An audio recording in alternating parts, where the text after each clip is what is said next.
Welcome back to Adventures with Amy. This time we're heading to Hawkins, Indiana, aka Jackson, Georgia, and other suburbs of Atlanta. Our first stop was at the Creel house in Rome, Georgia. This was on our way from Illinois to Atlanta. It's a couple of hours outside of Atlanta, so we stopped here on the way.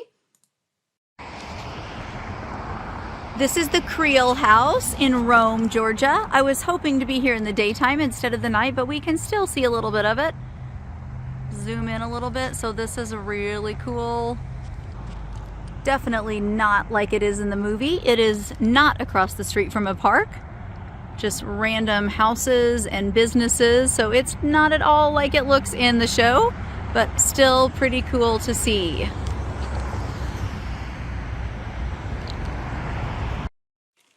The next morning, our first stop was Jackson, Georgia. This kicked off our 10-hour Stranger Things sightseeing day. Hey everyone, this is a little town called Jackson, Georgia, and if you're a Stranger Things fan and you want to come check out the filming sites, this town is definitely the place that you need to come. This cute little downtown area was a lot of Hawkins, Indiana, and this building was the Hawkins Library. You may remember Hopper visiting the library to use the microfiche to find out information on Terry Ives and his really funny scene with the librarian. Or Dustin checking out books on amphibians and reptiles to figure out what DART was. From those scenes to many others, the library is a central part of all 5 seasons.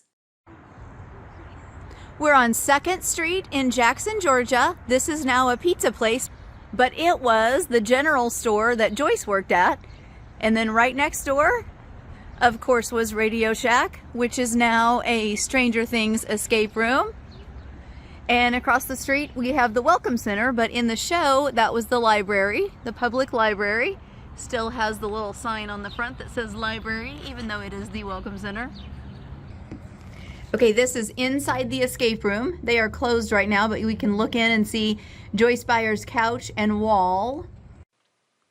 Next, we headed just about a block down to the Hawk Theater. So this actually looks really different because they added the marquee for the show. And right around the corner from the Hawk Theater is where the fight scene of Steve and Jonathan took place. This was pretty cool. So this was the alley where Jonathan and Steve had their famous fight scene.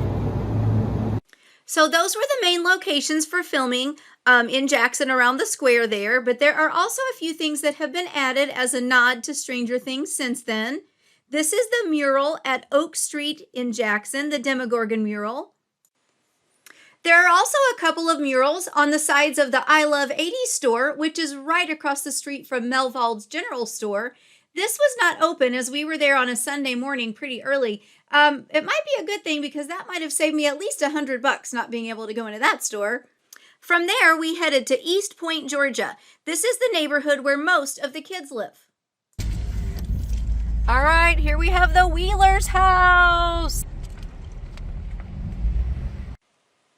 I did get out here to take a picture, but I made sure to stay in the cul-de-sac because all of these houses have people actually living in them, so I wanted to make sure I was being respectful of their property. Just a couple of houses down from the Wheelers is Lucas and Erica Sinclair's house. All right, and now we are coming up to Barb's house. R.I.P. Barb. All right, here is Dustin's house on the right. As we pass it, we'll get a little bit of a better view, but there is Dusty Bun. So from this side over here, you can get a little bit of a better view of the side. About 15 to 20 minutes away in Riverdale, Georgia, was the Harrington home. All right, here we have Steve Harrington's house. Oh my gosh. How cool. I wonder if there's actually a pool back there. Hey, and there is some woods. Of course, it wouldn't be a Stranger Things visit without seeing the Byers home. This is located about 30 minutes from the other kids, and it is in Fayetteville, Georgia. We are on our way to the Byers residence. Welcome to Hawkins. There's the sign. That's the Welcome to Hawkins sign. Okay, we have some Byers security here. Not even kidding. To get to the Byers house, there is security.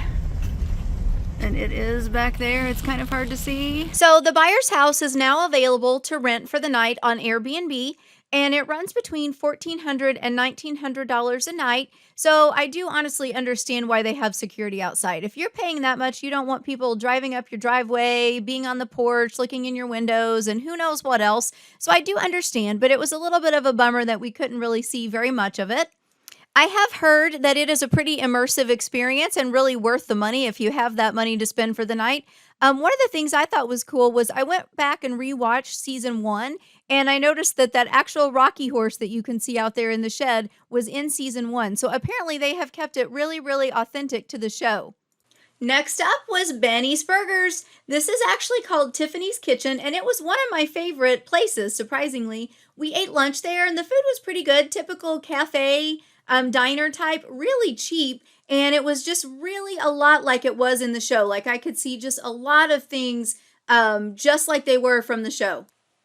The restaurant also featured some cool nods to the show. My favorite was the Will Byers missing poster.